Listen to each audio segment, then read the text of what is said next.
I tend to move a little bit. Is that Not a problem, I'll follow you. great? No problem, Larry. Anytime. Talk to him. Okay, so you're good to go. Mike's all right? Okay. You want to get started? Let's give people a couple more minutes just in case, and then we'll go. And then we'll do a strange thing where we act like we haven't all been sitting together for the past 5 minutes and do a fresh introduction. Perfect. Hi, how are you?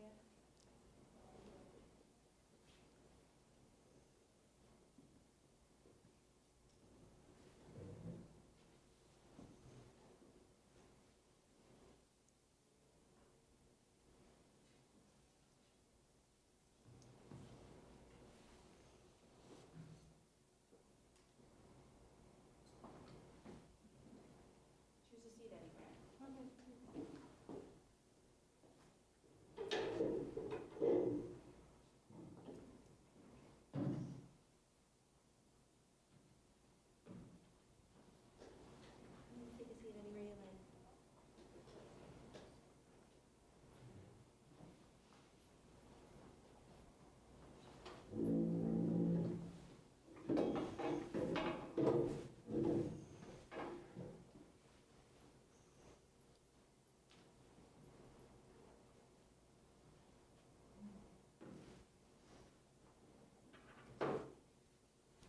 Yeah. Getting better by the second. Yeah, we tripled the audience in the last 10 minutes. All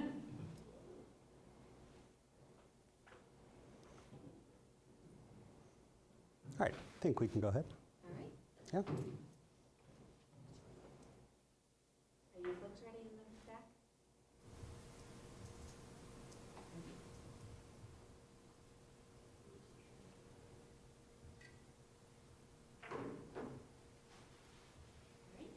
Good evening, everybody. Welcome to Social Emotional Learning in Your Student.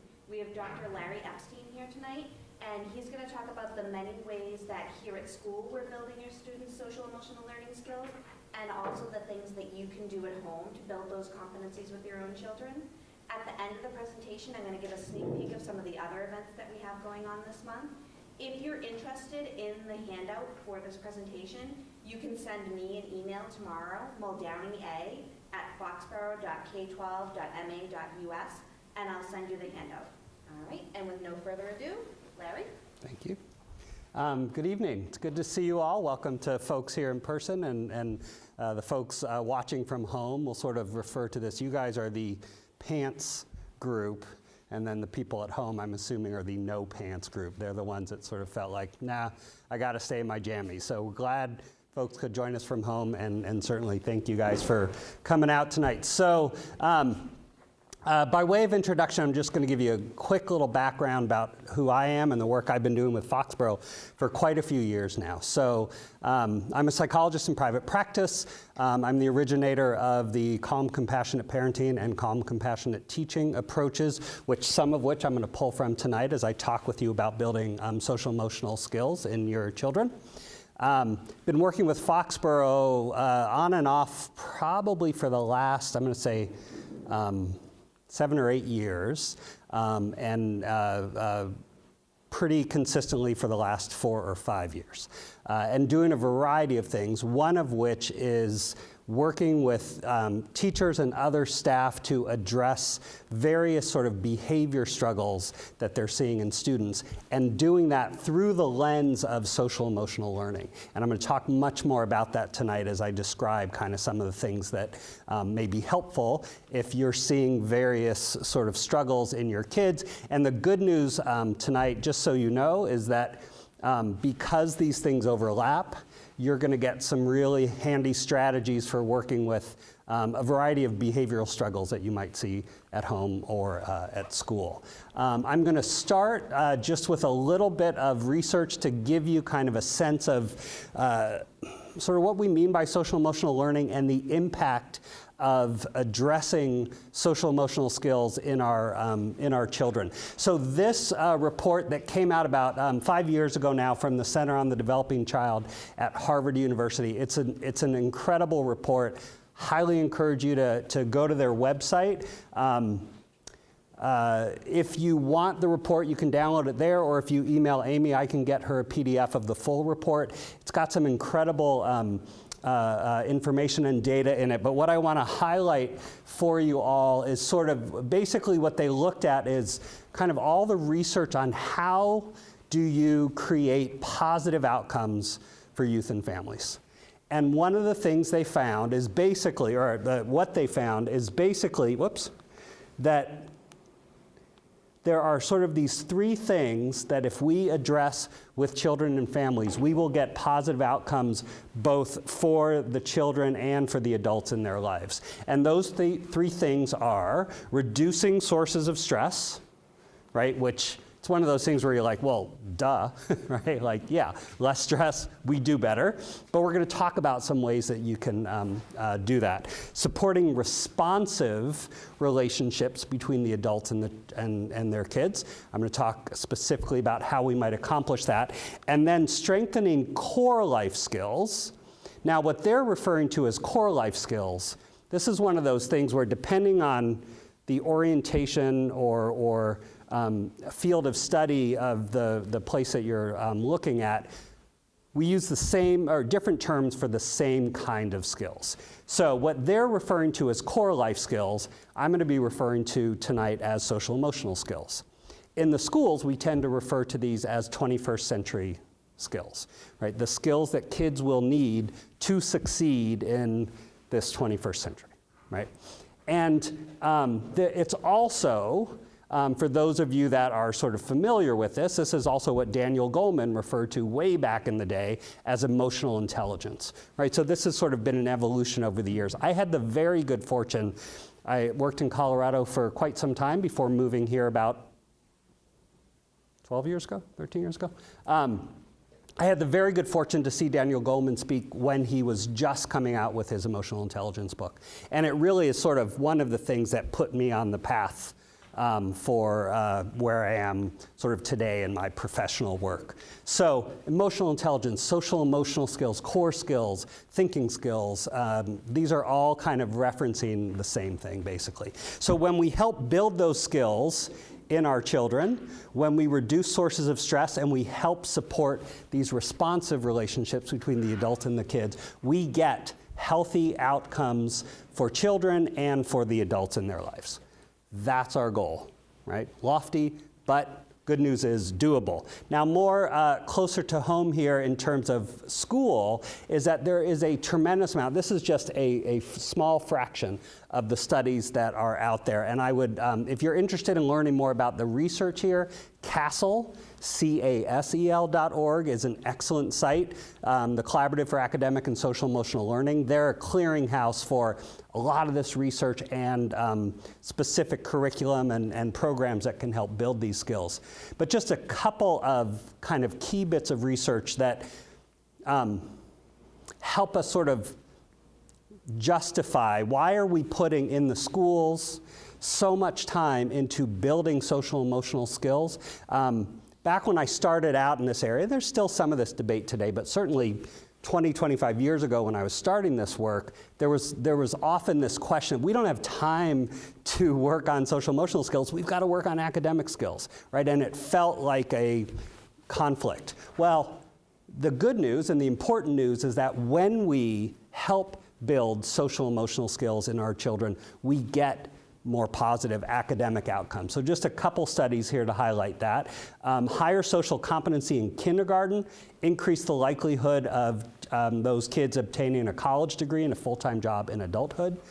Students who participated in SEL programs showed 11 percentile point gain in academic achievement, right? So these aren't separate things that we're doing sort of at different times. When we focus on social emotional learning, we get better academic outcomes. This is clear.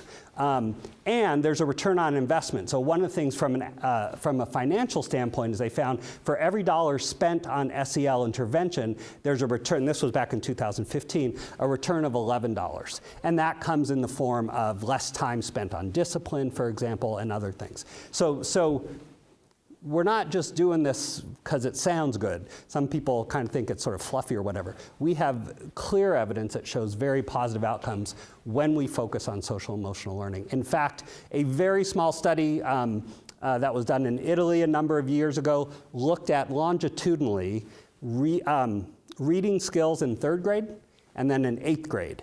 The best predictor of 8th grade reading achievement, now granted this was a small study, but the best predictor of 8th grade reading achievement looking in 3rd grade was not 3rd grade reading, but rather 3rd grade positive social skills were the best predictor of reading performance in 8th grade. So these are highly connected. Okay.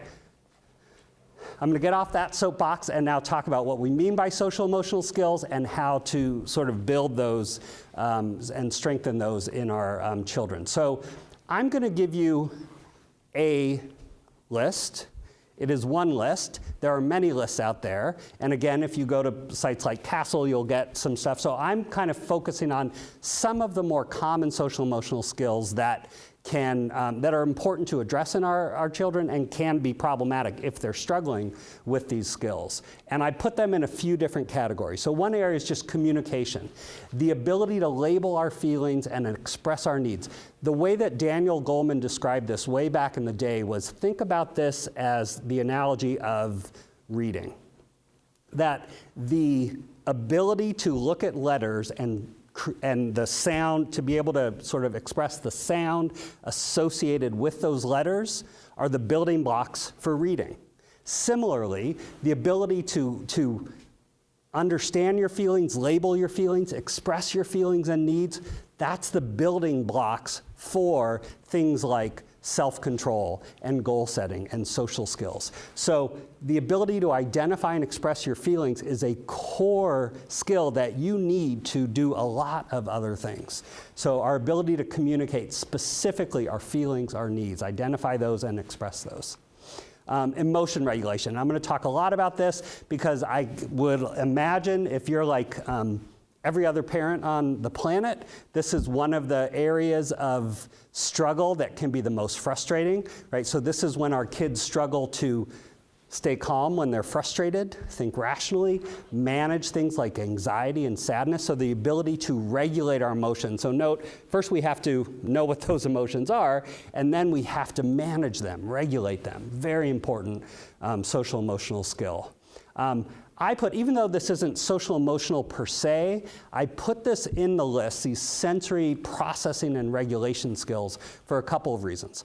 One is that if you struggle with these things, they can impact other kinds of difficulties, and it is often one of the most overlooked struggles that I find in kids. So let me just give you an example of this. I had a family I worked with a few years back whose, they were struggling with bedtime. That may sound familiar to some of you. Bedtime, there's a reason why there is a book that came out a few years ago, right? Go the F to sleep. Bedtime can be tough. And what was happening with this particular child at bedtime is that instead of going to bed, right? So everyone, we have our bedtime routines. You go brush your teeth, you put on your PJs, all that kind of stuff. When it was brush your teeth time, instead of brushing this young boy, instead of brushing his teeth, what he did was basically was doing some kind of gymnastics on the bathroom sink. And Dad was concerned, understandably, right? And was focused on basically, you can't do that. That's not okay. The sink's going to come crashing down. Very good concerns. But what we were able to identify fairly quickly is that this was a child who was having difficulty, what we say is adjusting his arousal level to meet the needs of the situation. A more common way to say that is he was wound up and he could not regulate that, right? That's not emotional regulation. That's more physiological or sensory regulation. He was so dysregulated from this standpoint at bedtime that what he was doing actually, and I'm going to come back to this point in just a little bit, what he was doing is he was trying to regulate himself. By doing this gymnastics, climbing up on the sink, pressing down on the sink, he was trying to get what we call proprioceptive input, heavy work to the muscles and joints, which is calming and regulating. He wasn't just being a pain in the butt. He wasn't just being defiant. He was struggling to regulate himself. He was struggling with these sensory regulation skills, and as a result, he couldn't stay calm enough to transition to bedtime. Right? Once we addressed that, we were able to ease that transition to bedtime and help him do that. So I'm going to come back to that. But the reason why, even though technically it's not like a social emotional skill, I include it on the list because it is at play for a lot of kids' struggles and often gets overlooked. Okay, next up, and I'm sure you've heard a lot about this, executive function skills. Now, interestingly enough, again, I've been doing this for a better part of the past 25 years, 15, 20 years ago, this notion of executive function in the sort of common understanding was a new idea for lots of folks. Now everybody's sort of heard about it, but it has tremendous impact. So just a few examples of executive function skills are things like working memory, being able to hold things in your mind as you work on it.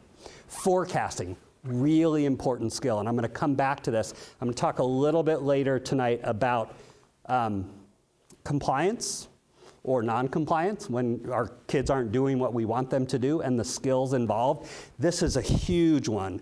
Forecasting is basically the ability to think ahead. The ability to sort of think about, okay, if what I'm doing right now, how are the things I'm doing right now going to impact me later, tomorrow? Jerry Seinfeld has a really good bit on this. He talks about evening guy and morning guy. Evening guy is tired and doesn't want to set up the coffee. Morning guy is going to be really pissed at evening guy if evening guy doesn't set up the coffee, because in the morning he's going to be frustrated that there's no coffee. Morning guy is the forecasting. I don't feel like setting up the coffee, but how am I going to feel in the morning if I don't set up the coffee now? I'm going to be more frustrated. Boy, it's going to be really nice to have it all set and ready to go. That's forecasting. Planning, organizing, sequencing. Obviously, this has a tremendous impact on kids' academic performance, but it also has a big impact on all sorts of things, like getting ready for school in the morning. If you struggle to plan and organize and sequence, things might look like a bit of a whirlwind in the morning, and things might look very disorganized in the morning. That's an executive function skill. Processing speed. Sit in a classroom and watch how quickly things move. They just do.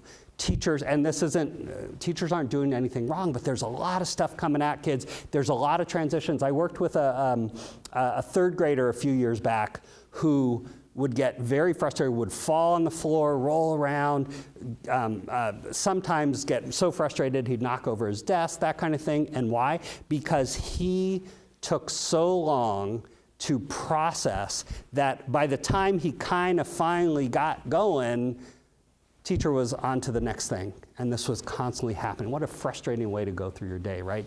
One of my dear friends and colleagues, Ellen Broughton, who's at MGH, has a couple books on this. Her kind of area is processing speed.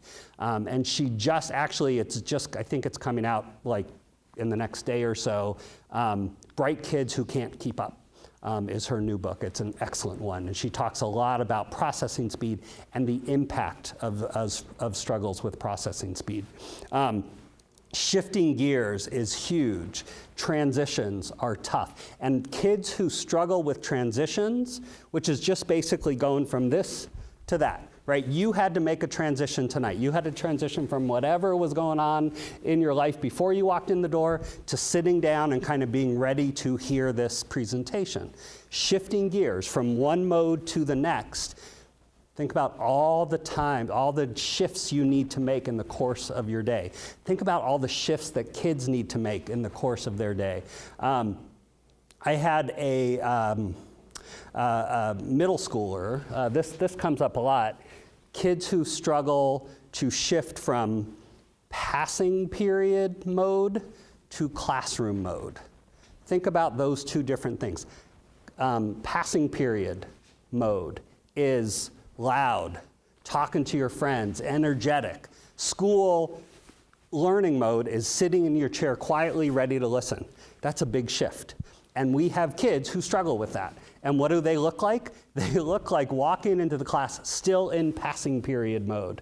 Hey, what's going on? They're talking to their friends, they're up and about, and the teacher's saying, get in your seat, get ready for learning, right? They're having trouble shifting gears.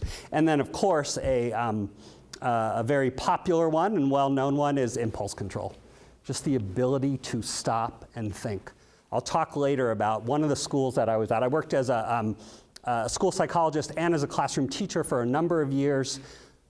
Worked at an elementary school where we taught the entire school impulse control. This was one of the skills that we were sort of working on.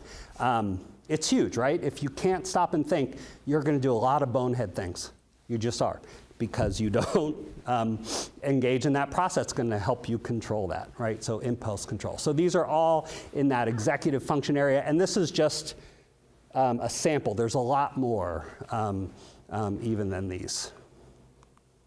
Social thinking, the ability to read social cues, the ability to take other people's perspectives. This, as you can imagine, if you struggle with this, is going to cause a lot of trouble in the social realm, right? We have kids who often misinterpret what others are doing, and then they get agitated by it, and they might get into fights about it, right?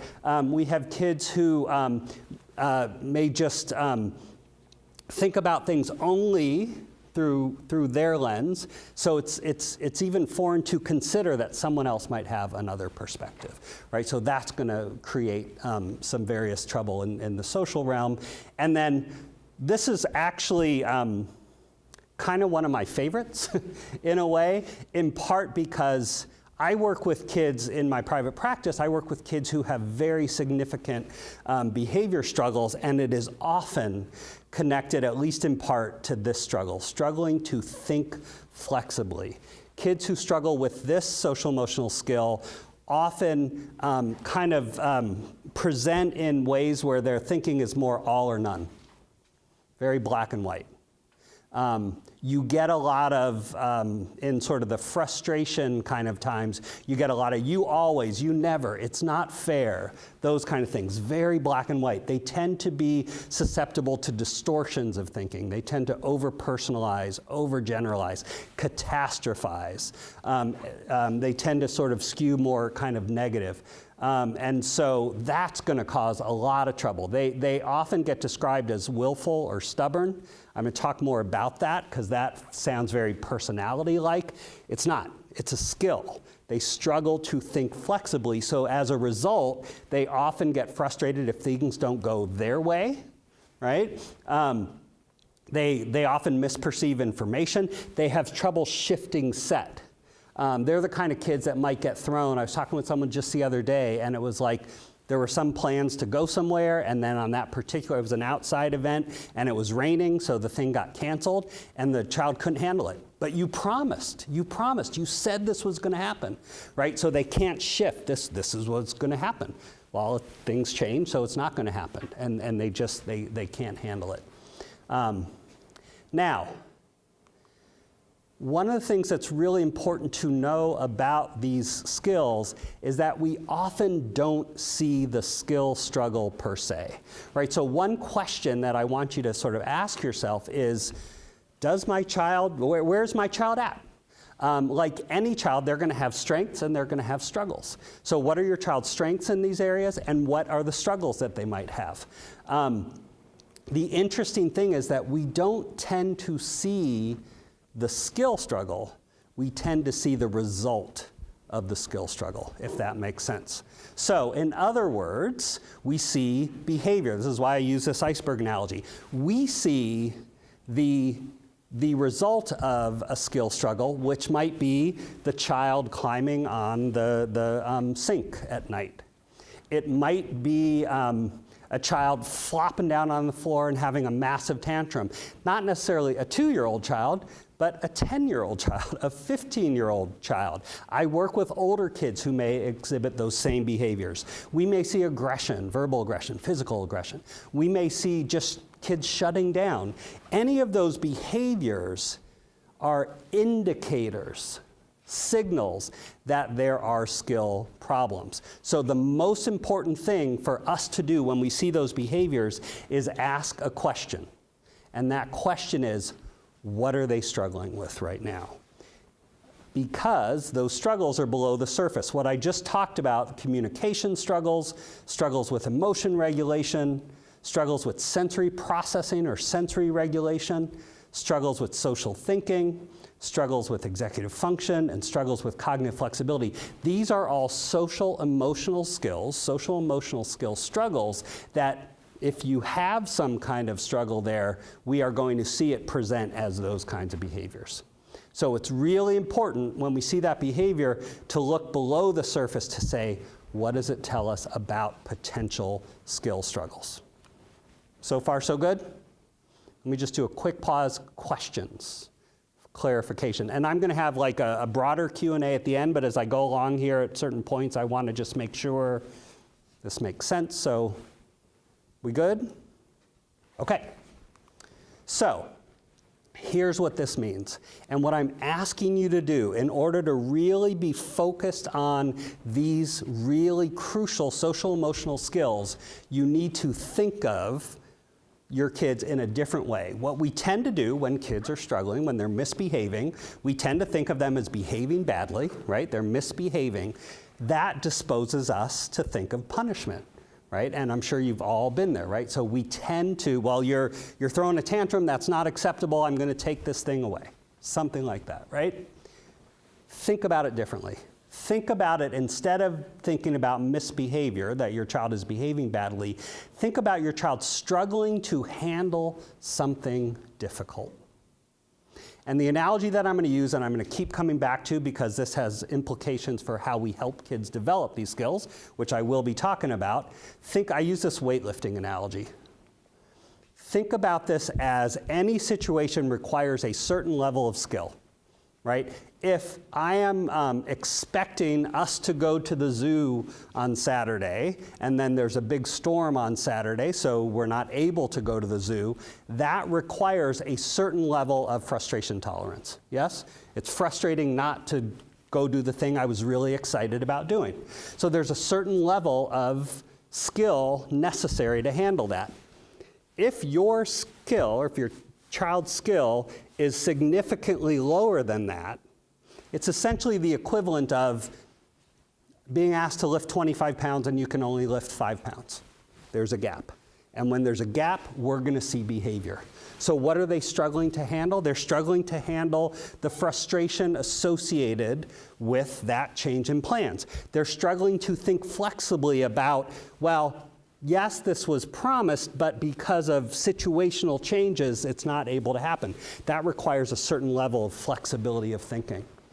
So when you see behavior, think of it as an indication of this. I do this a lot with the families I work with, right? Certain level of skill necessary, where the child's skill is, and by the way, this isn't fixed. This can vary for a number of reasons, but when there's that gap, we are going to see behavior. So that behavior is an indicator that your child is struggling to handle something, struggling with one or more of those skills that I've been talking about. Okay, so how do we do that? I find this phrase very, very helpful to orient below the surface. My child is not giving me a hard time, my child is having a hard time. Now, some people I work with, they're like, but she is giving me a hard time. I'm like, okay, if that's the case, fine. Say my child is giving me a hard time because my child is having a hard time. If you really can't say they're not giving me a hard time because they are, okay. But still, focus on the fact that they're giving you a hard time indicates they're having a hard time with something. And what are they having a hard time with? Social emotional skills. Okay, so let's start to move into now, how do we strengthen these skills? And there are things that as Amy mentioned, there's some very cool things happening in your kids' schools here where they're working on these skills.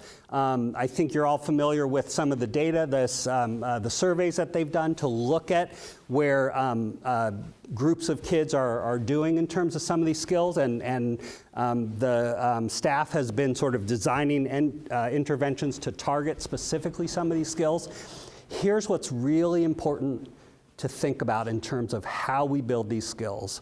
I always like to say the brain is the brain is the brain. The way that we learn social emotional skills is no different than the way that we build muscle. It's no different than the way we learn to ride a bike, or learn to drive a car, or learn to do math. It's reps. The brain gets built through reps, through practice, right? So every time we practice something, there's something really important happening in the brain. What's happening in the brain is something that's called a process of saltatory conduction, which is essentially this. This is going to be a very, very simplistic brain lesson. But basically, how do we do all these things in the world? By pathways in our brain, neural pathways in our brain, electrical impulses that pass along the neuronal pathway. When there is myelin, that's that sort of coating around a neural pathway, there is a more speedy and efficient traveling of that impulse along that pathway. So note the slowness of this one is because there's not the myelin around it. This one has the myelin and it's going a lot faster. Reps build myelin. Every time you practice something, that pathway gets stronger and more efficient. In the same way that every time you do a bicep curl, that muscle gets a little bit stronger. This is no different. And in fact, fascinating studies. I'll talk very briefly about mindfulness, but mindfulness is obviously something that we're hearing a lot more about and is becoming much more sort of recommended. There are studies that show when people do mindfulness practices, even as sort of brief as like 3 times a week for like 10 to 15 minutes, there's changes in cortical thickness. What's cortical thickness? It's this. Cortical thickness is the building of that myelin. So these mindfulness practices, these brain practices, change the thickness of those pathways involved in those particular areas. This is what reps do. It's no different. You do bicep curls 3 times a week for 3 sets of 10 reps, your biceps are going to get stronger. You do reps of frustration tolerance, you do reps of flexible thinking, that's going to improve. This is how we build skills. Now, it gets especially tricky with things like emotion regulation. Emotion regulation is tricky because in order to change a brain pathway, there's something, you're not going to have to remember this, I'm not going to test you at the end, but there's something called the specificity principle of neuroplasticity. That's just a very scientific way of saying to change a brain pathway, it has to be activated. So, when kids are calm, it's not so easy for them to learn how to calm themselves because they're calm. When kids are not calm, that pathway is activated. It's a really good time to help them learn how to calm themselves, but it's really hard. So what we tend to do is we tend to teach information. This is what you should do when you're upset so that you can be calm. Information is not the same as skill. Skill takes practice. So I'm going to talk about how to actually help kids practice these skills. Not just tell them what to do, but teach them how to do it. So I'm going to go back to my weightlifting analogy. Here's how I want you to think about it. When there's that gap, when the skill, social emotional skill that is required of them is greater, much greater than the skill that they have, there's that differential. It's like they need to lift 25 pounds, they can only lift 5 pounds. Your job is to be the spotter.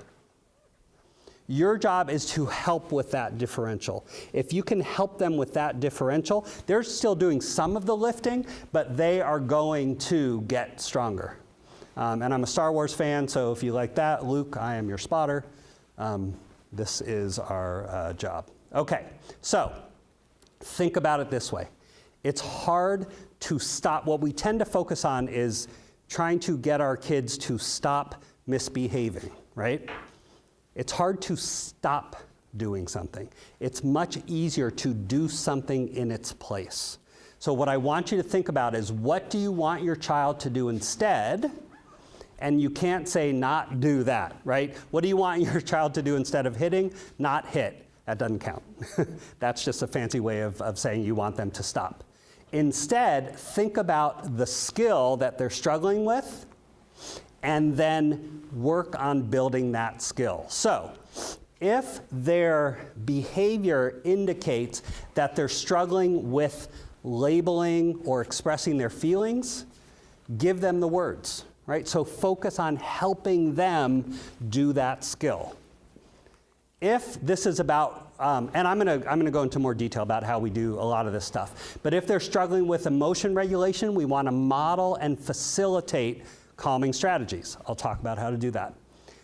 If they're struggling with sensory processing or regulation, engage in what's called proprioceptive input. That's helping them regulate. I'm going to talk about that. This is just the overview, so don't worry, we'll get there. And by the way, like Amy said, I know I'm going through a lot here. Amy has a PDF of this electronically that she can send you, so you can have all these slides. Executive function. There's lots of, I'm going to give you some resources at the end, but there's lots of great visual supports, graphic organizers, all sorts of great executive function supports, but utilize those to help build your child's ability to plan, to organize, those kinds of things. Social thinking, practice, right? I find if you watch shows on TV with your kids, right? Practice this. What do you think that character is feeling? How do you think that felt to him? Do you think those two characters are seeing this in the same way? So help kids start to get better at thinking about what others might be thinking. Cognitive flexibility.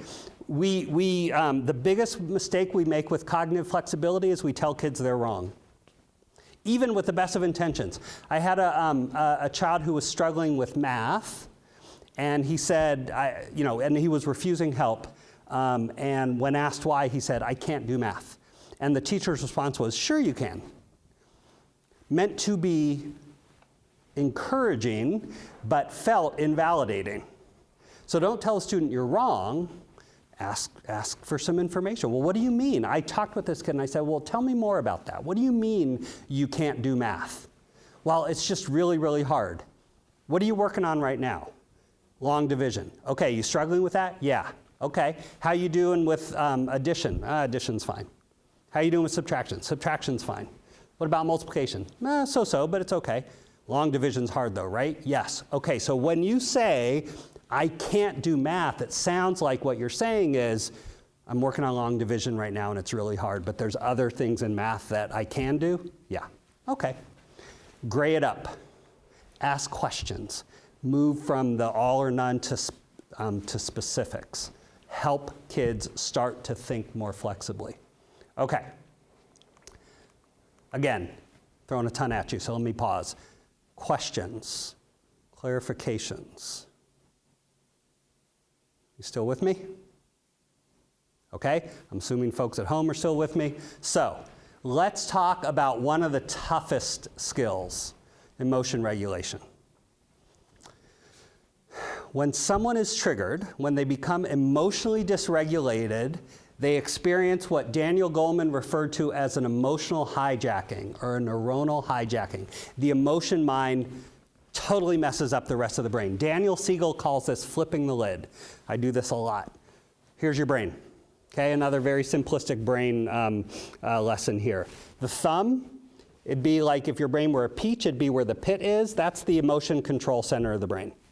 That's the limbic system, a number of different structures within that part of the brain. So that's right up here. This is the limbic system. When people get agitated, they flip their lid. The fingers represent that higher level rational part of the brain. That becomes all discombobulated. So when you flip your lid, basically what happens is the emotion control center of the brain messes up the rational part of the brain. I like to describe people at this point in time as unreasonable. And I mean that literally. Not as a personality trait, but literally unable to access the reasoning part of their brain. Okay? So basically, the emotion mind takes over. The rational brain can't get in there, and so you get stress, you get the fight or flight or freeze kinds of responses, right? So at that time, our sole purpose should be this. Our sole purpose should be to help kids go back to accessing that rational part of the brain. Here's how I like to think about it. First of all, the best way this was ever described, sorry, I'm going to take a quick water break. Because I'm going to be talking about water in just a second. That wasn't planned, I swear.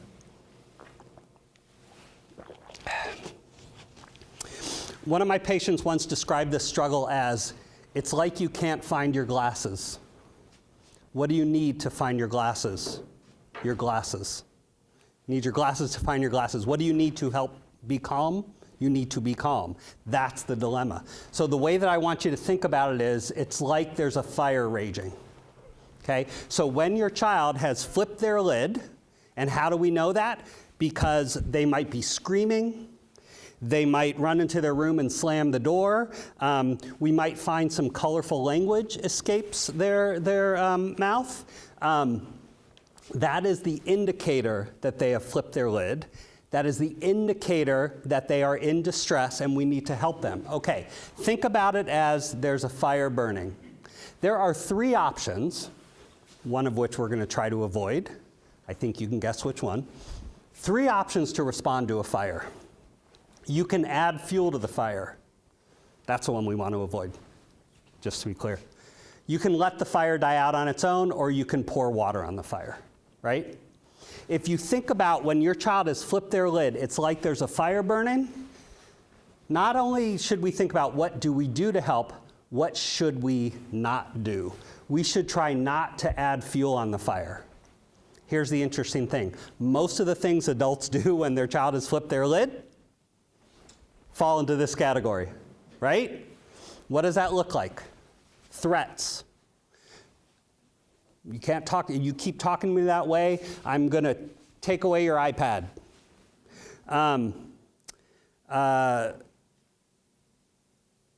Comments about the behavior can be really frustrating. Anything that tries to access that rational part. Trying to solve the problem when that you can offer really reasonable things that actually the child would want, but because they can't access the rational part, it's just more agitating. So try not to add fuel to the fire. Letting the fire die out on its own is preferable, but there are problems with that, right? If you try to let the fire die out on its own, like a real fire, what's going to happen? Is it going to go out in a linear fashion? No. Real fires spark up, then they kind of start to go down, then they spark up, then they start to go down, right? So it's not going to go out quickly, it's not going to go out in a linear fashion, and some things might get destroyed in the interim, but it's still preferable to adding fuel. So what does that look like? The child goes running off to the room, slams their door, you give them some time to cool down. That's okay. Now that's different than saying you need to go to your room until you can show me that you can be calm, because that's going to add fuel to the fire. But just giving them some space and letting it die out on its own, still preferable to adding fuel. But what's the water? We want to pour water on the fire, right? That's going to put it out more quickly. From a neurological perspective, empathy is the water. Being heard and understood is calming. Now, here's the interesting thing about that. Doesn't always work, or doesn't always work right away. In the same way that if you have a pretty big fire, pouring water on the fire isn't necessarily going to put it out right away, right? So do you stop pouring water on it? No. What do? You pour more water on it. You keep pouring water on it until that fire goes out. Empathy is helpful, but it doesn't always work right away. But in the long run, it will ultimately not only help the child start to get better at calming themselves, so this is the spotting I was talking about. Not only is it ultimately going to help them build that skill, but it's going to build other skills. Why do we use empathy? Because we're helping them identify their feelings. Boy, you look really frustrated right now. I had a kid, this is my favorite kid. Corey's probably heard this story. Amy might have heard this story. I referred to him as the sucks kid, because everything sucked when he was upset. This sucks, that sucks, you suck. That was his language. We started, when he was doing that, we just started putting it into slightly different language. I can tell you're really frustrated. And you could see him, he would just sort of really calm. Well, after a couple weeks of this, the teacher came to me and said, well, now he's using it. I said, what do you mean he's using it? He said, well, now he's just like, I'm frustrated, I'm frustrated. I'm like, great, that's better than this sucks, right? Now we gotta take it to the next level, which is I'm frustrated because this happened or that happened, right? So when we're doing that, when we're providing empathy, validation, we are helping them calm. And remember, specificity principle, that pathway is activated. So by helping them calm, we are working on changing that pathway. And so ultimately, they start to get better at it themselves. So emotion regulation, for good and for bad, you can do some things, I'll talk about this in a little bit, you can do some things to sort of do what I call prime the pump, help them kind of be in a place where they might be able to access strategies. You can do some role playing, you can do some practice, but the reality is a lot of this stuff, for good and for bad, is going to happen when they're dysregulated. So having ways, right, you're not going to get stronger doing bicep curls just thinking about how you do bicep curls. You got to lift them. But if you're there to help spot them, they are slowly going to get a little bit stronger at these skills. Now, there are some additional strategies that I'm just going to walk you through here that you can practice. And Daniel Goleman described this really well. When you do practice like breathing, it does help kids in the moment if they can access it, but it takes some practice. So there's something called 4-7-8 breathing. And the interesting thing about breathing, we hear this a lot now, with mindfulness becoming much more sort of out there, we hear about the importance of breathing. And a lot of people are like, I know how to breathe, okay? I've been breathing all my life. The reality is that when we are agitated, we don't breathe very well. We breathe, we get oxygen, but we don't do it in a way that's necessarily calming to our brain. So 4-7-8 breathing is a particular kind of breathing that involves a couple specific things. So first of all, we close our mouth and breathe in through our nose. That's important for 4 seconds. We hold it for 7, and then we slowly breathe out through our mouth for 8. So this is a kind of breathing that's actually sort of a more calming kind of breathing. And you can do this 3 more times, so you're doing this 4 breaths, 2 times a day, and much like other mindfulness practices, you're starting to get some of this change. So this is something you can do proactively. In the moment, and I'm going to give a really old example of this now, but now there are breathing apps. And breathing apps that you can set how many seconds and has all this stuff. This is a GIF or GIF that I still use. You can have it on your phone, you can pull it up, but it basically helps to facilitate breathing when someone's upset. The visuals are really helpful to sort of structure that. But again, now there's apps that you can pull up that have much more fancier versions of this. But again, when the person's upset, dysregulated, breathing can be calming, but they need help. They need that spotting to do it.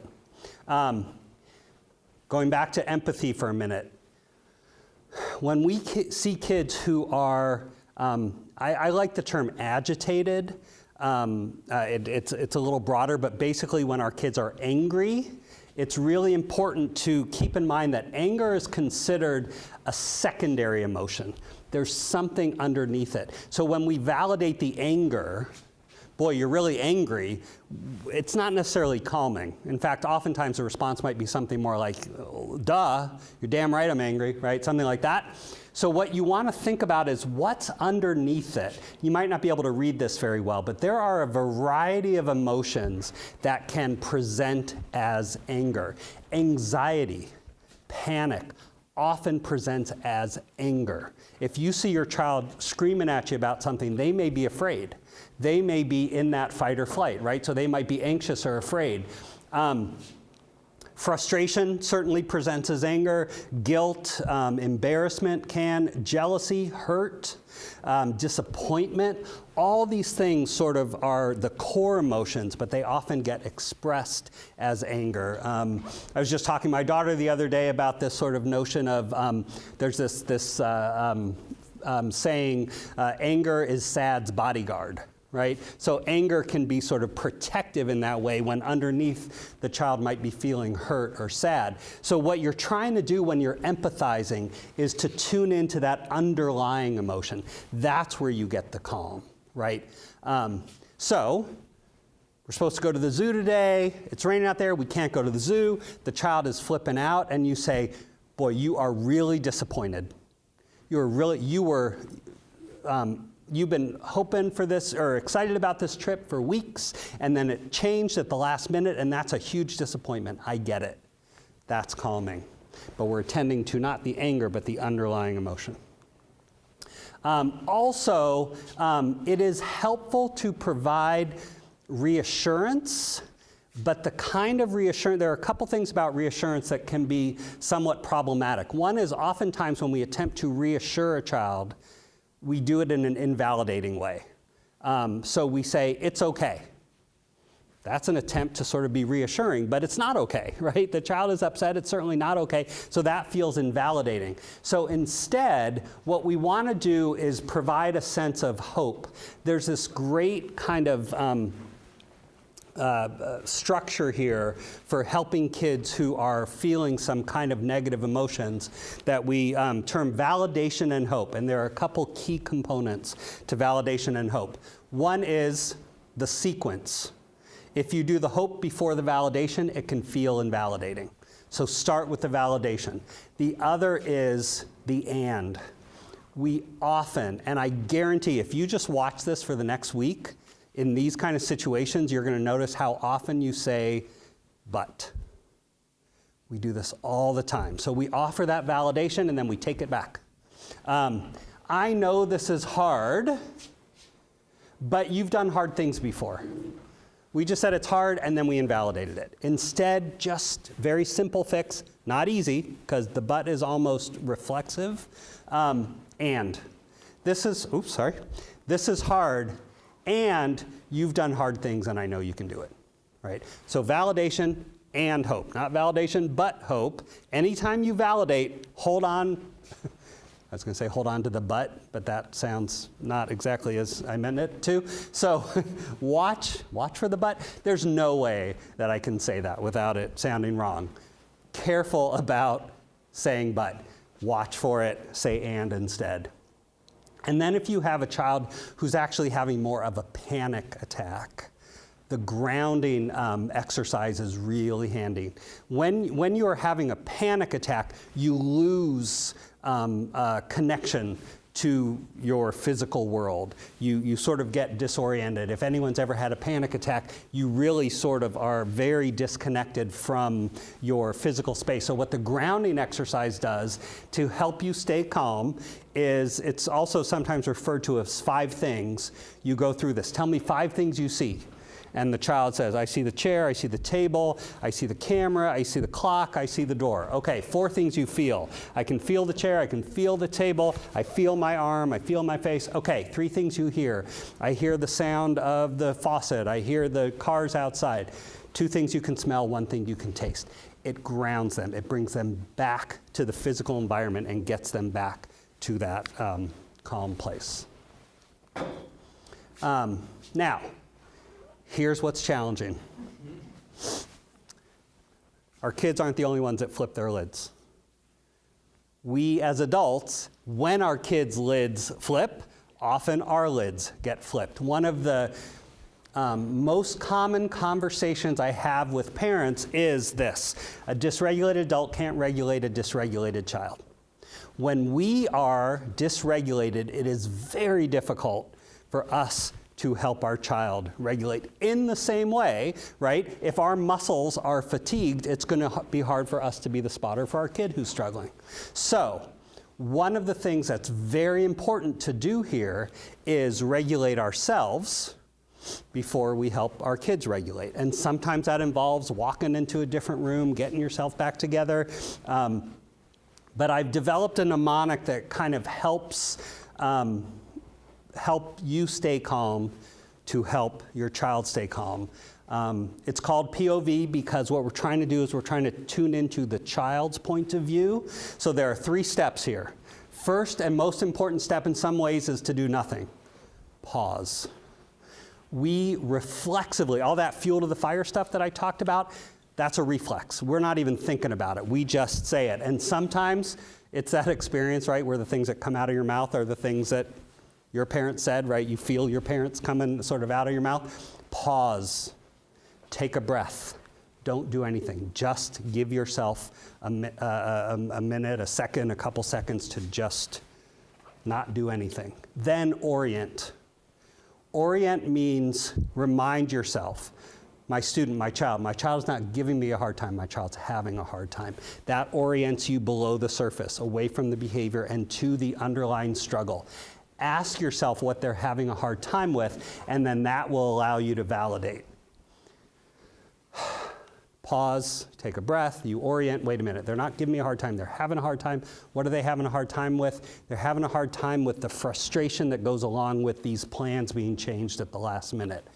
Right, validate. Boy, that's disappointing, isn't it? Those plans changed, you were really excited, now they changed, right? So, this helps us stay calm so that we can help our child get calm. Thoughts? Questions? Still with me? Okay. You are all very well regulated, by the way. No one is flipping their lids or anything, so that's great. Okay. I want to talk about a couple of preventative strategies, and then I'm going to talk about a couple other ways to sort of do some ongoing reps, some ongoing skill building.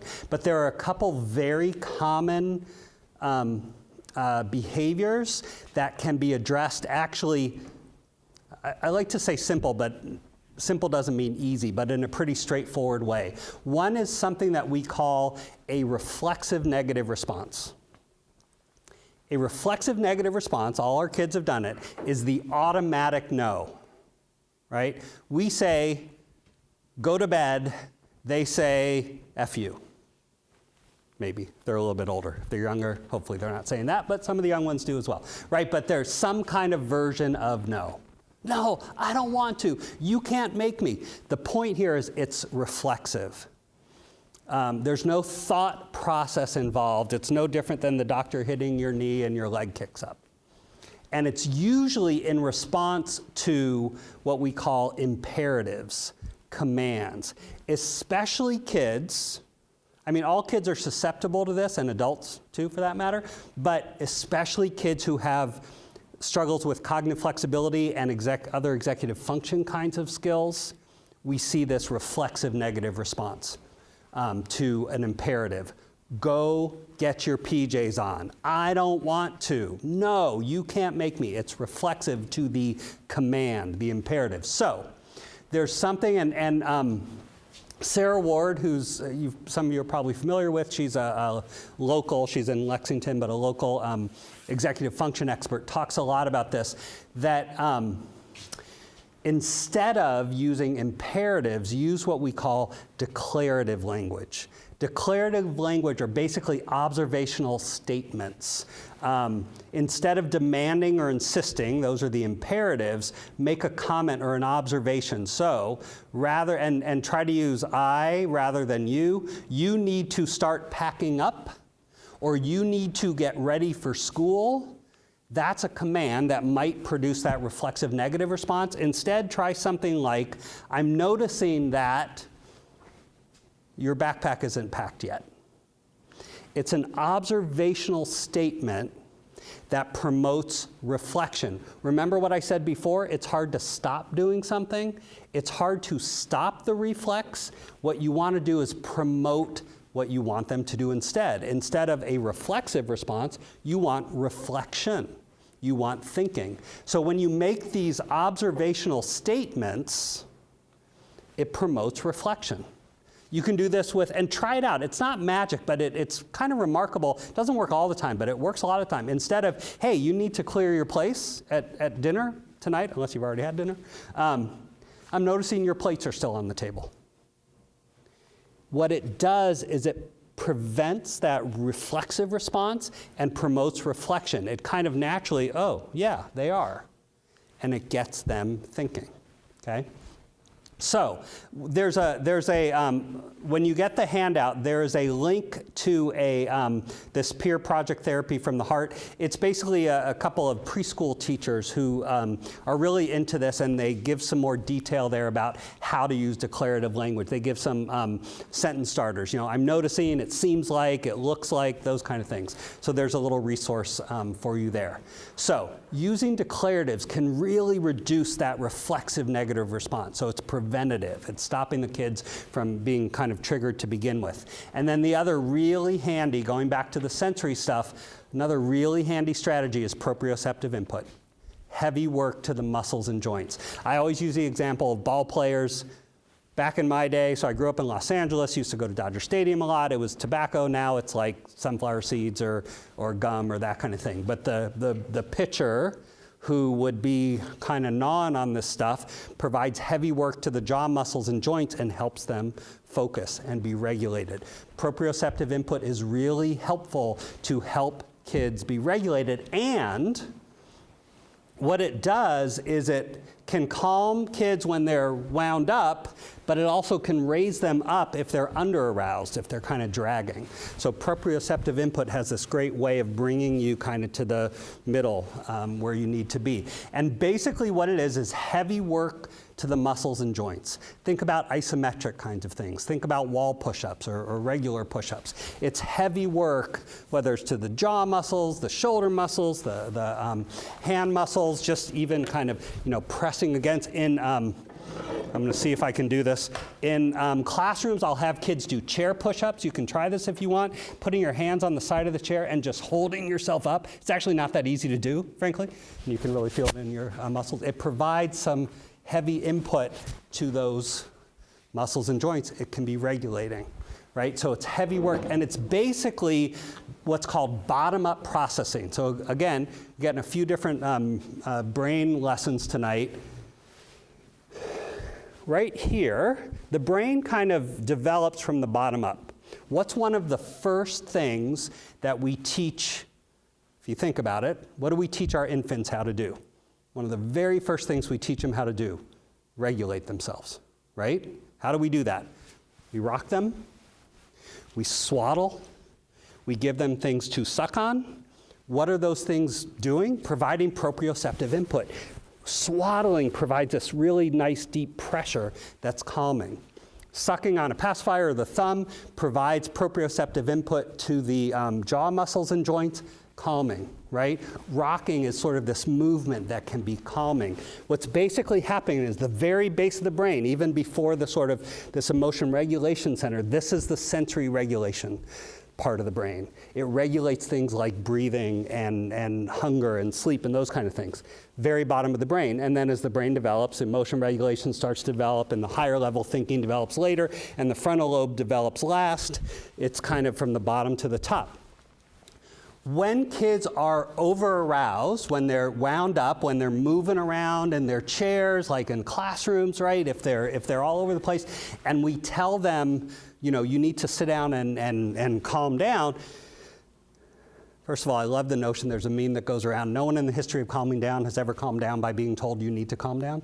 It's not a very good strategy. But the thing is that we're asking them to think themselves calm. That's called top-down processing, right? The thinking part of the brain is up here. It's basically asking them to think themselves calm and get all that to sort of connect down to this part of the brain. Very inefficient. When you do proprioceptive input, it sends the information directly to that regulation part of the brain. That's the bottom-up processing, much more efficient. So proprioceptive input can be really helpful to develop those regulation skills and help kids be more sort of where they need to be from an activity level for a given situation. Okay, questions about that? Yeah? Could you just give an example of, I mean, does that work like in the moment? Like the kid's freaking out and you do a wall push-up or something? How does that work? So this is where it gets tricky, right? Because there's an overlap, there can be an overlap between this sort of physiological dysregulation and emotion regulation. If they're freaking out, that sounds more like emotion stuff. So I would use some of those other strategies. But if they're, again, I use that term kind of wound up or wiggly or whatever, that's where, yeah, I might say, yeah, let's go do some wall push-ups. Now, I'll talk about this in a little bit, but some of these things you do want to establish ahead of time. So like the bedtime stuff, we talked about, boy, you know what? When we watch some TV and then we try to go to bed, it's really hard. Your body's still got a lot of energy, right? Yeah, okay. So what we're going to do is we're actually going to go bounce on the trampoline for about 10, 15 minutes before we go to bed, right? We're going to go,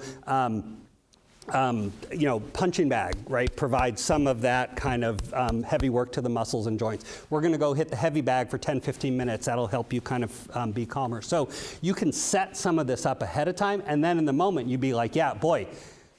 And what I tend to do in terms of the language that I use is instead of saying things like, you need to, you need to calm down or whatever, I will say, boy, your body has a lot of energy right now, right? I think it would really help your body if we just went and did these wall push-ups for a little bit. So you can establish it ahead of time, but then yes, in the moment you're saying, let's go do that. Okay. Yep.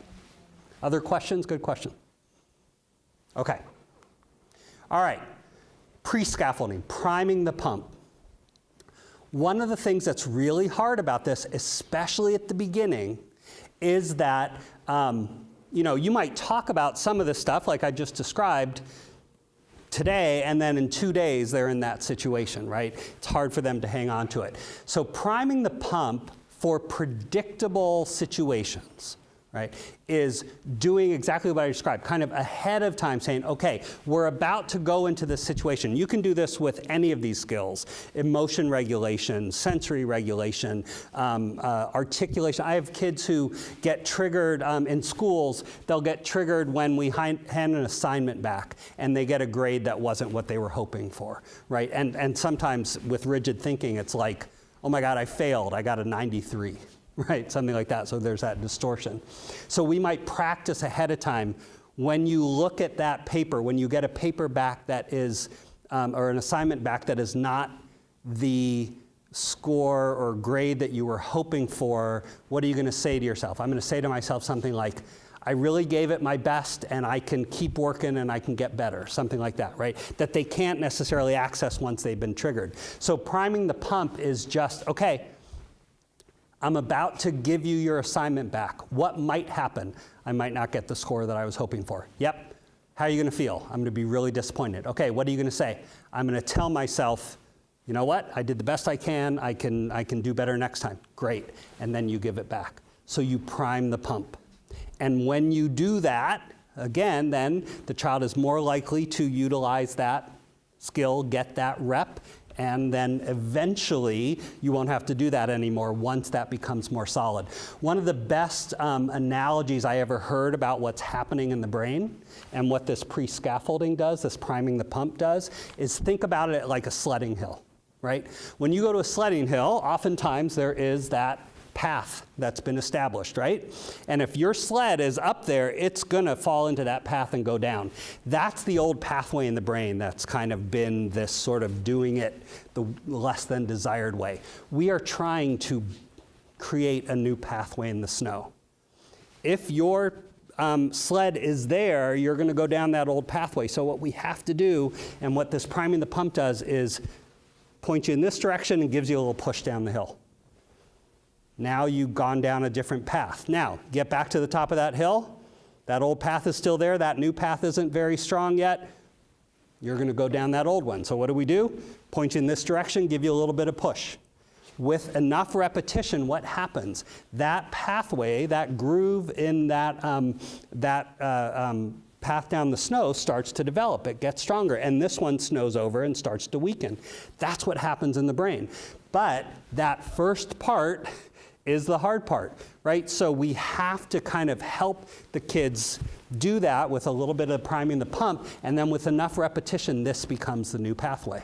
Now, how long does that take? Well, we've all heard the sort of notion of it takes 21 days to create a habit, right?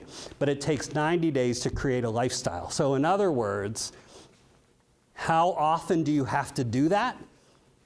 A lot. More than you think. That priming the pump, you're going to need to do for a few weeks to even get that kind of started. And then if you don't continue to attend to it, it's still going to not kind of solidify. So 2-3 weeks of doing this, that new skill starts to develop, but then you still have to attend to it and nurture it to eventually get that more solidified. Does that make sense? Okay. Now, the last bit I'm going to talk about, and then I'll give you some resources, is one of our favorite topics, which is noncompliance, right? Our lives are so much easier when our kids do what we ask.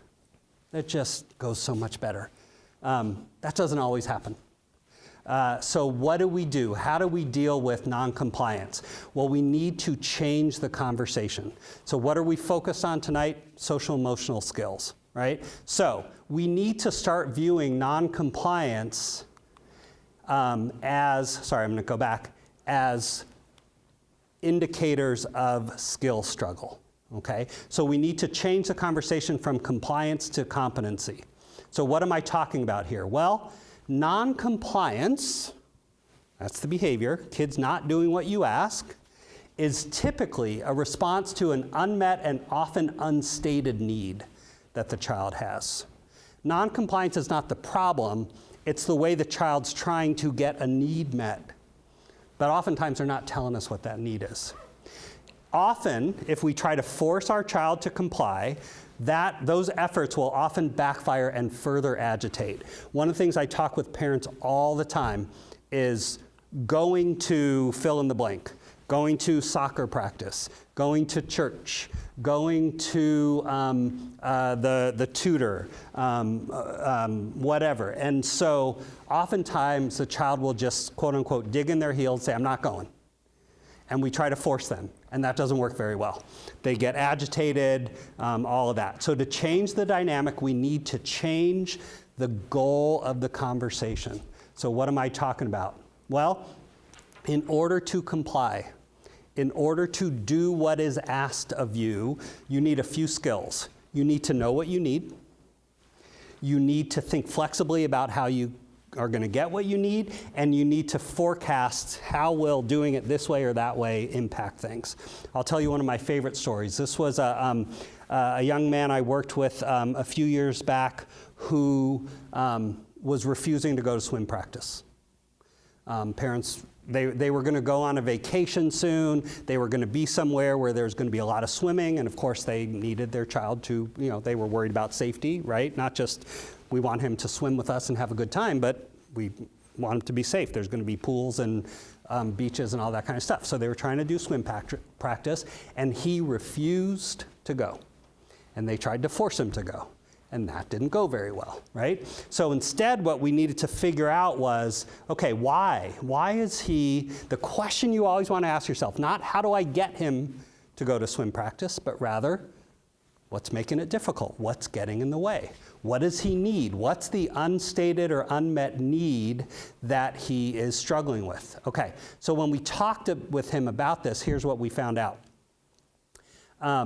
Well, first of all, his main need was for safety. It didn't feel safe to go to swim practice. He was worried about drowning. But more specifically, and this was a kid who tended to think in rigid ways, here's what happened. The last swim practice he went to, so he had gone once or twice, and he was trying to kind of hold on to the wall as he was, starting to kind of practice and all this kind of stuff, and the instructor said, you can't do that. Can't hold on to the wall, but I'll hold you, right? So the instructor kind of held him and was telling him kind of what to do. And then what did the instructor do? Right? Okay, now you do it yourself. And the kid flailed, and it was scary, right? So what's the need? The need is to not feel scared. The need is to feel safe. And so he was trying to hold on to the wall because the wall wasn't going anywhere. He could trust the wall. The wall was solid and it would be there. But the instructor was maybe going to do this again, right? So he didn't feel safe going again, and he was struggling to think flexibly. The only solution he could come up with in order to feel safe at swim practice was to not go. What I say, I think this is the next slide, yep. Everyone's decisions make perfect sense from their point of view.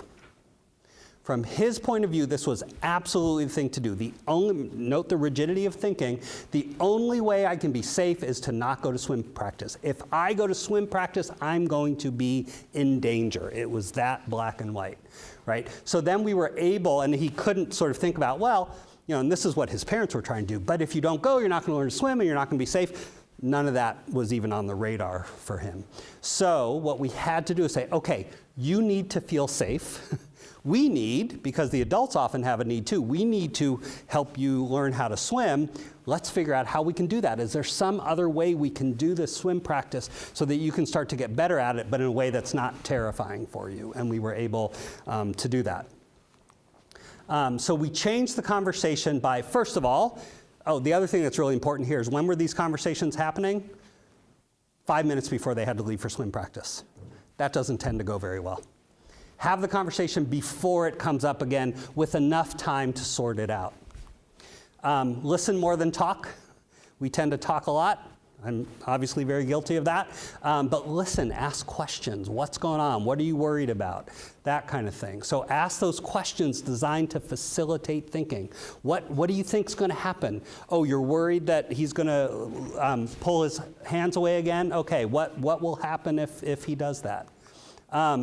Provide possible alternatives for if the child can't think of any. I always ask the child, like, do you have any ideas? But well, what if we let, because the instructor didn't actually know this kid was worried about that. What if we let the instructor know that you're worried about this, and he promises not to drop you until you say, okay, you can let go, right? So he starts to feel a little bit safer.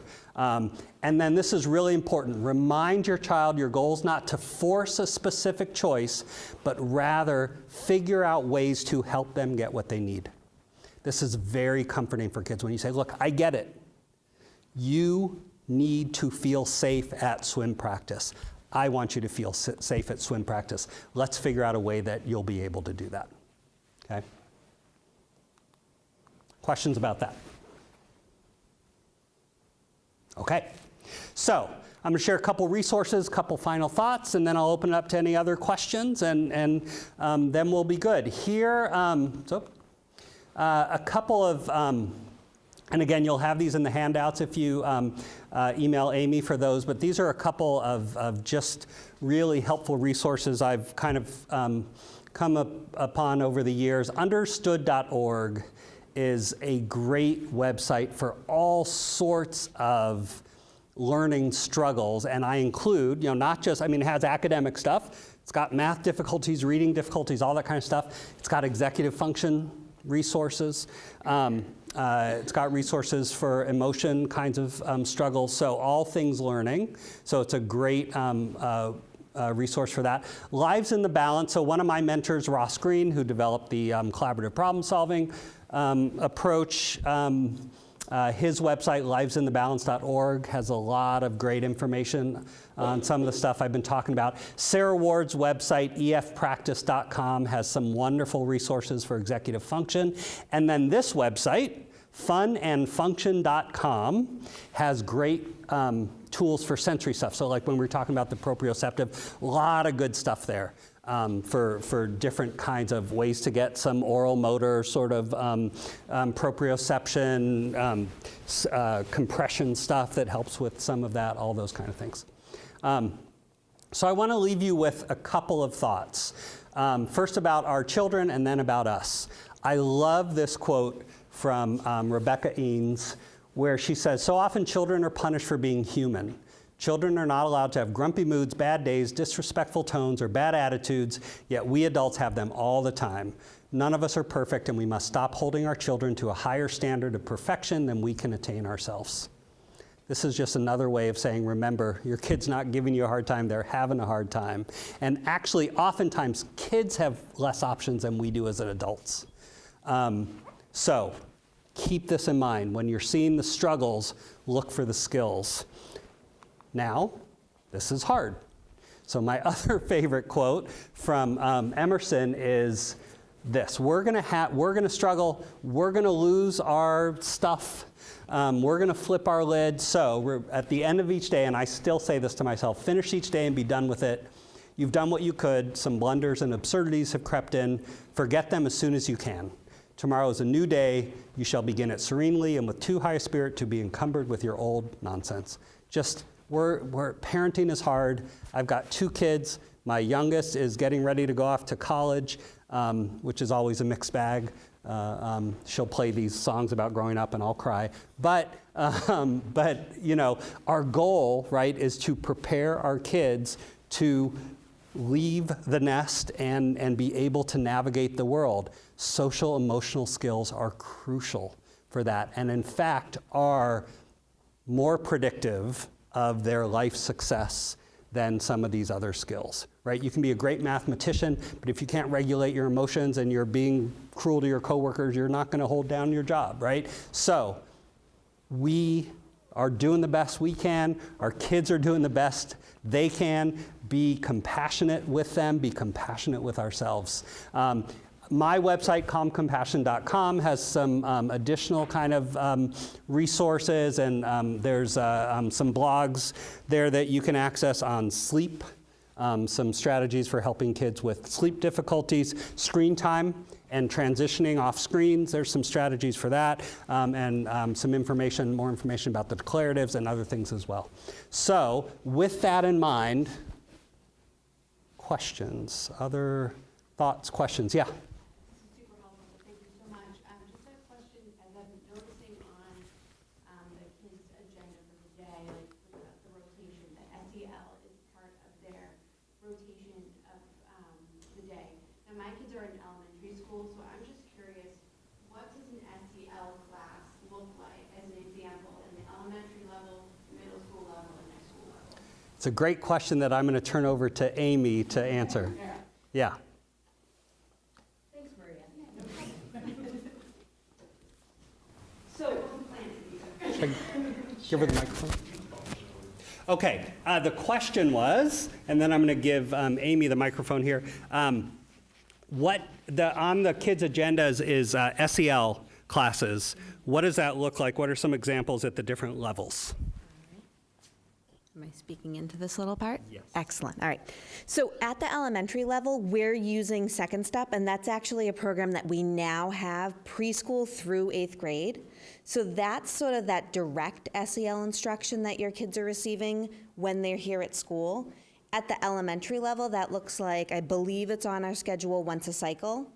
At the middle school level, it depends on what their schedule looks like, because there's a little bit of a difference between the early middle school and the late middle school. Our later middle school kids, they have that 20-minute or 25-minute block where they're able to do it each week.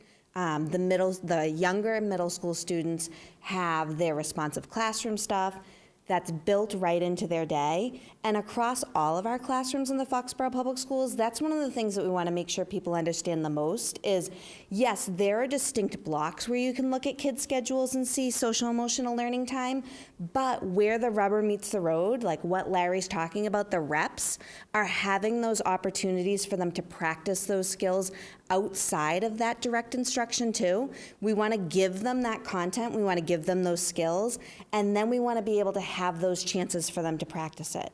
So just like we're speaking with you tonight of these things are going to come up across the time that you're with your kiddos, we also know when they're here in the classrooms with us and on the playground or wherever they may be, we anticipate these situations happening, And then because we're working really hard to build this common understanding across all of our classroom teachers, across our community, of what social emotional learning is, that gives us the chance to be able to take those rough moments, right, and understand it is a kid having a hard time, and think about how do we make sure that that turns into a way for them to learn something new so that we have fewer opportunities for those. So yes, there's the direct instruction. You'll see that on their schedules, right? And you might hear about second step lessons or responsive classroom, but there are also so many moments across their days where we're working on these skills and trying to build them up within each one of your students. So that's a short and long answer. So that clarifies it a little bit more. I was confused because my son was invited, but it was an after-school program. So is this not in the school day, it's after school? So we've been very fortunate here in Foxborough. We've received a lot of grant funds over the last couple of years that we've been able to, there's always been a ton of stuff that's been happening for social emotional learning, but we've been able to really bolster it and expand it. So not only do we have our program across students' days, because of some of the grant funds and some of the ways that we're supporting students right now, and using, Larry talked about the surveys that we do, the panorama surveys. So as we administer those surveys, we want to make sure that that information is live and useful. So we're taking that information and we're thinking about students' needs, and we've been able to put into place an after-school SEL program for kids in 3rd grade through 12th. That's fantastic. I just didn't realize, I don't think my son is getting that during the day. We definitely have SEL across our school days for kids. I would ask some more questions about it. Ask them if they've had second step lessons. Ask if they've ever heard that term SEL.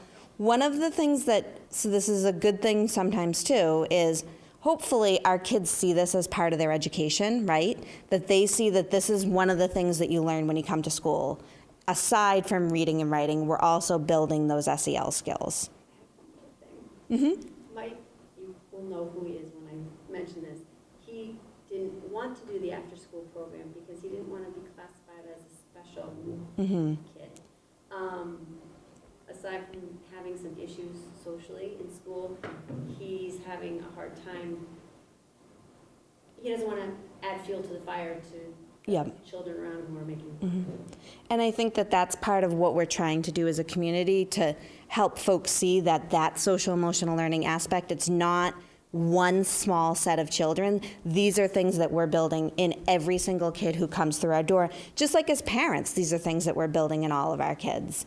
So we're hoping that as we continue to offer more programming, as this becomes part of everybody's sort of vernacular and vocabulary, that we will pull away some of that stigma that some kids may still be feeling, and that all of us can say, no, this is the way that we're helping get you ready for the world. Just like we want you to be great readers, writers, thinkers, we also want you to be able to manage and cope with your feelings and have the skills and practice to do that every day, whether you're here at school or out in the community or beyond, right? That we're always thinking about what happens with our students when they leave us here in the Foxborough Public Schools. Can I add to that? Yeah, go right ahead. Let me just share the mic, Larry. Thank you very much. So it's a really good point. So one of the things that she was saying was that in addition, and Amy, thank you for being here and for sharing the sort of specifics of what's happening. So in addition to the sort of curriculum that all kids are accessing, there are sort of these opportunities to do some additional support for some for some kids that have been identified as needing some of these. What you described, right, which is very common, is when it comes to especially these kinds of things, like social struggles or other behavioral struggles, there still is that stigma. There still is that sort of like, the bad kids or whatever, right? And so there is often reluctance on the part of the student. I don't want to do that. Kids are going to make fun of me for doing that, right? One of the, what's that? I could get him to go. Yeah, right, because it feels like it's one of the reasons why I use that slide about, are we thinking of kids as behaving badly or thinking of kids as struggling to handle something? Even our kids think about it in terms of being bad or misbehaving rather than having a struggle. So one of the things I do with kids all the time is, and Amy was talking about this, is to couch it in terms of this is no different than if you were struggling at baseball and struggling with batting, we're going to get you a batting coach to help you get better at that. If you're struggling with math, we might get you a math tutor to help you get better at that. If you're struggling with friends, we're going to get you a friends coach or a friends tutor to help you with that. If you're struggling with controlling your behavior, right, and maybe because you act without thinking or whatever, we're going to get you help with that. So, and we've got a ways to go, because I think still it's better than it was 20, 25 years ago, but there's still that tendency for feeling like this doesn't feel good, and kids are going to make fun of me because I have to go to the special group, right? And that can even come up with academic struggles as well, right? But it's especially it's a particular vulnerability with this stuff. So keep sort of having those conversations about everybody. The way that I phrase it is everybody has things they're good at. Everyone has things that they struggle with. This is something that you're struggling with that we want to help you with. But it is still a vulnerability in terms of that. For these kinds of struggles, kids can feel more stigmatized. He wants to do it, he just doesn't want to do it at the school. Yeah, well, and then of course, right, if we talk about, that non-compliance, refusing to do it, why? Because he feels on the spot, he feels vulnerable if he's doing it at school. So I would have those conversations with him like, okay, is there a way to do it at school that buffers you from that? Do we want to look for other opportunities to do that? I mean, those are the conversations to have, because I think it's a good point. He wants the help, but he wants to do it in a way that feels okay. Yep, great. Other thoughts or questions? Yeah. I have a question. I mean, first, thank you so much for this session. I've tuned into a lot of your sessions, and I have to say, one of the COVID ones just was so validating about how we're all like just trying to get through this Yes. together. I literally cried because it felt so good. So Good. thank you for being here for all of us. Sure. I don't know my question. So it's about this, like the analogy of a muscle, building muscle. Because I feel like we try a lot of these like skills, and when things are good, they're good. And like I can see my son can access them sometimes, right? And I feel like, oh, we're making progress, but then, there's oftentimes where he can't. And maybe it's the 90-day thing, or the sledding path, but I just feel like I just don't feel like the needle is moving, but maybe I just want it to move faster. And I'm also very much guilty of, when I'm just I can't always regulate myself Yep. and model the perfect behaviors either, right? So I feel like it's like 2 steps forward, 2 steps back, and we're never like getting there. Yeah. So a really good question, and I'll repeat it for the folks watching at home. So this notion of, right, we're trying this. Sorry, I'm struggling to hold. There we go. This notion of, like, we're trying this, and sometimes we're doing really well, and then sometimes we're struggling, and it feels like 2 steps forward and 2 steps backward. Couple things that are really important. One is to remember that that like any other skill, the progress is not linear. You're going to have some of that. The other thing, especially with these kinds of skills, is that the bar keeps moving. So I do this thing, right? Their skills are coming along, but then the demands get higher, right? So what looks like lack of progress may actually be the bar is moving. So what I find really helpful to do in those situations when you have, and I have people coming to me all the time with this, are like, we're back to square one, right? Like it feels like we haven't gotten anywhere. Zoom out. The stock market analogy is a good one, right? You may have some really big drops, but what you're always looking at is what's the trajectory. And one indicator that I use to look at that is, well, 3 indicators, is frequency, intensity, and duration of these kinds of problems. What we're looking for is improvement in one or more of those areas. So when you zoom out, you want to look at, okay, not just today or the past couple days or even the past week, on the whole, are these problems coming up less often? When they come up, are they less intense? Do they tend to resolve more quickly? And if you're seeing trend in one or more of those in the right direction, you know that your trajectory is right. You know you're going well. But you can't do that if you look at a small data point. You have to zoom out and see what does the trajectory look like. The other thing that's really important to know, and I get this all the time, I will have people who, kids been doing really well, and then they'll say, oh my God, like it's worse than it's ever been. First question I always ask is, has there been a growth spurt? It is very common, and the best analogy I ever heard for this is like highway construction.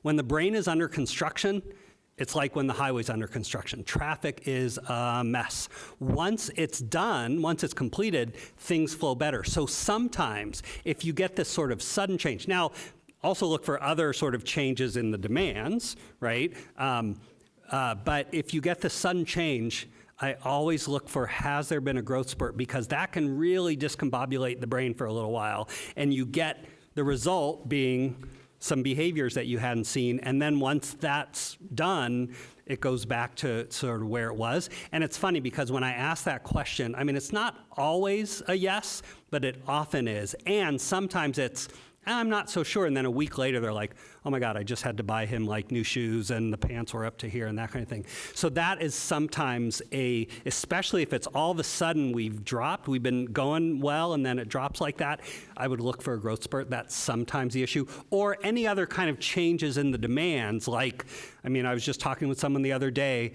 One of the parents has gone back to work at the office, right? So that's a kind of a huge change that's increasing some demands for some of these skills that the kid's struggling with, and so there's a transition period. That's exactly what I struggle with too, is there's so many sort of confounding, well, we were on vacation, well, he was sick, well, this party, I can't, that it's hard to sort of see that there's so many things interrupting. There's never just a normal period. Yeah, so but really, that's why it's so important to zoom out and look at that trajectory.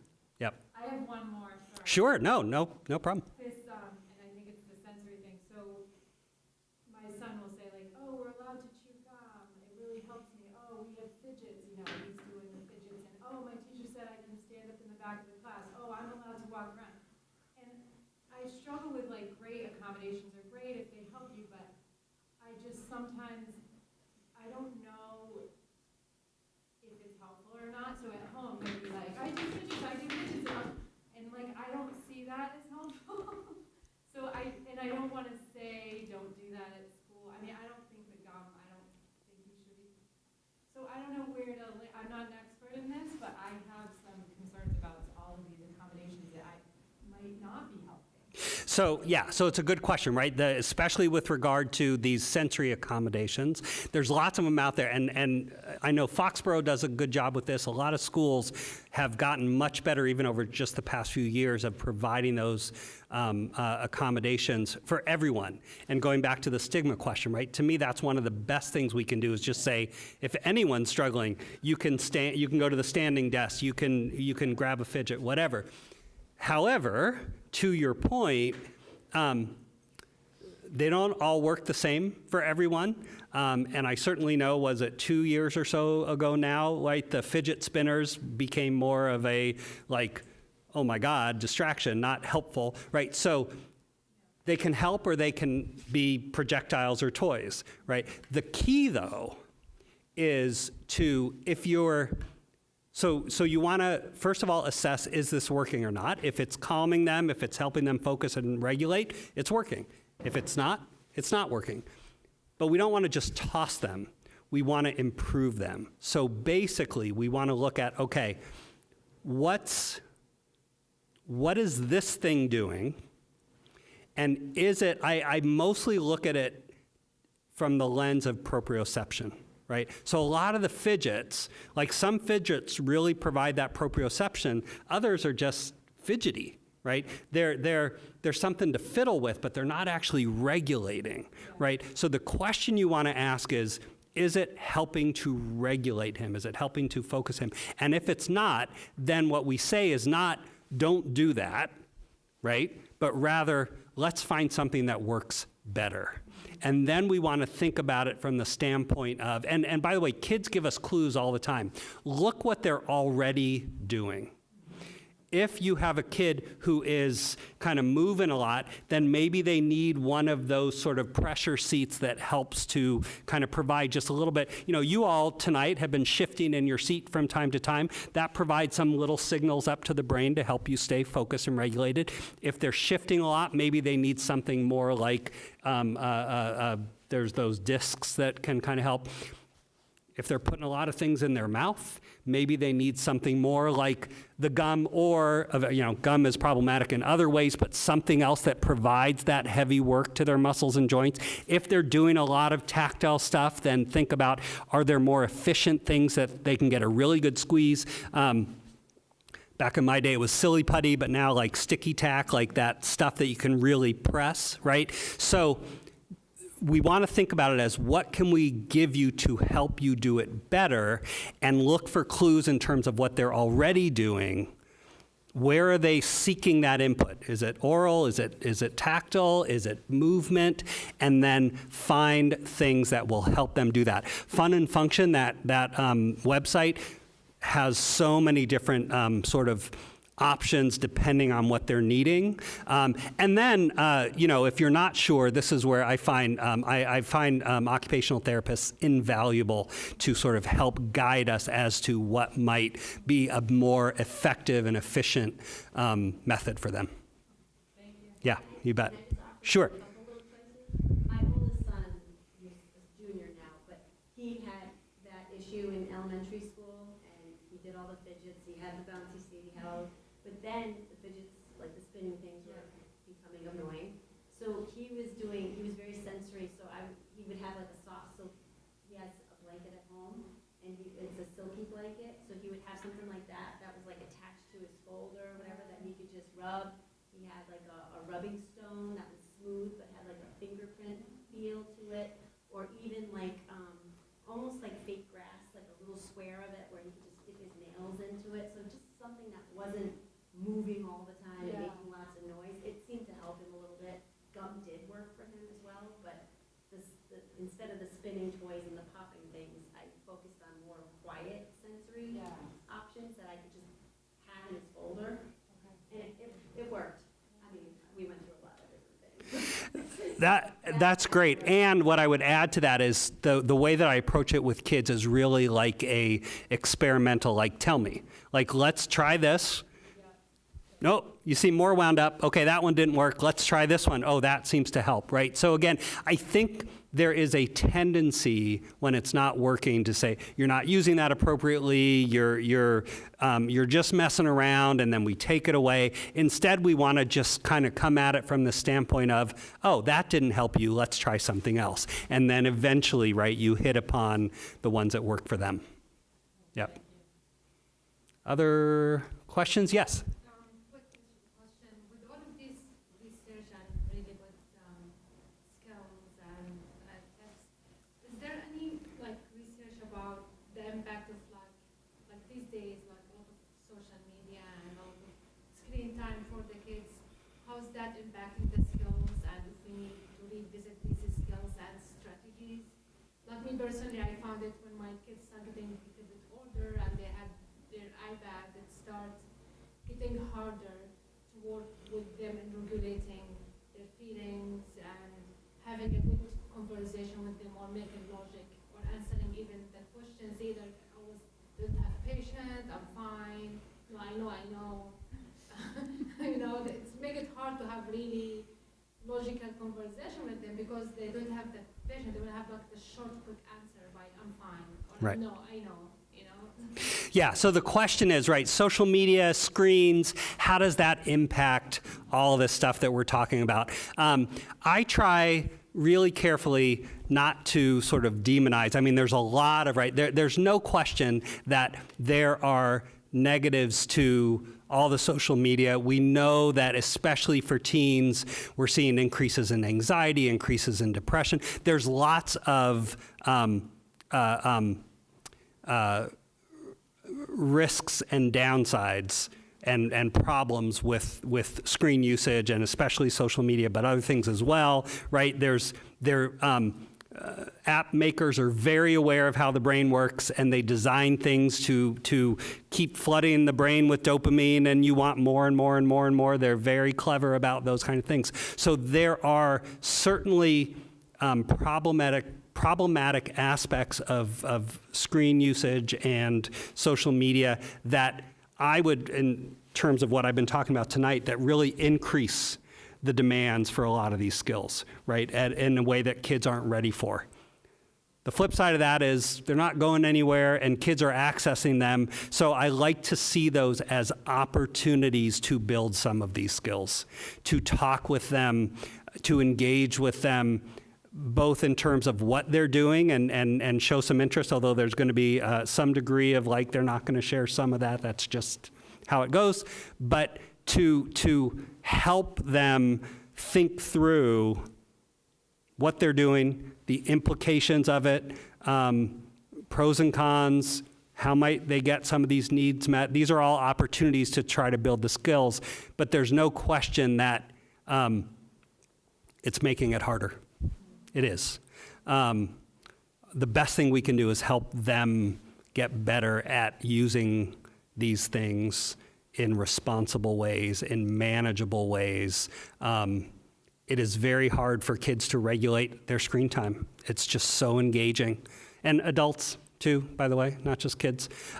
So yes, it makes it harder, but we need to attend to it. And if we can, all the more reason to attend to it, not from a compliance standpoint. You've got an hour of screens a day and that's it. And if you're on longer, I'm shutting off the Wi-Fi or whatever. That just tends to increase conflict, but really come at it from this perspective of, okay, what needs are you trying to get met? What skills does it require? Let's try to work on it together. Good question. Other thoughts or questions? Okay, Amy, you have some things to share before we wrap up.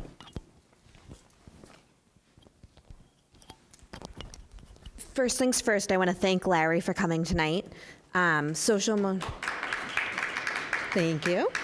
Social emotional learning is really relational, so I hope you can tell that we have a relationship with Larry. Larry gets to spend time with our mental health staff several times a year.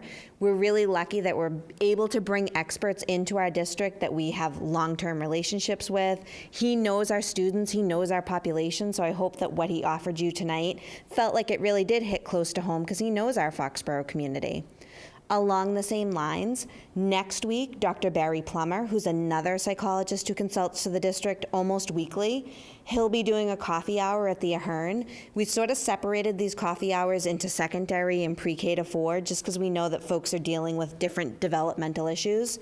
So next week, Dr. Plummer is going to be at the Ahern on Tuesday morning, 10:30 to 11:30, and it's more of a Q&A session. He'll talk about some of the themes that he's seeing around this stuff, but also be available for you to ask those questions, more questions if you have go home, reflect, think about other things. If you're here with us tonight, the trifold in the back has the QR screen that you can RSVP for that event.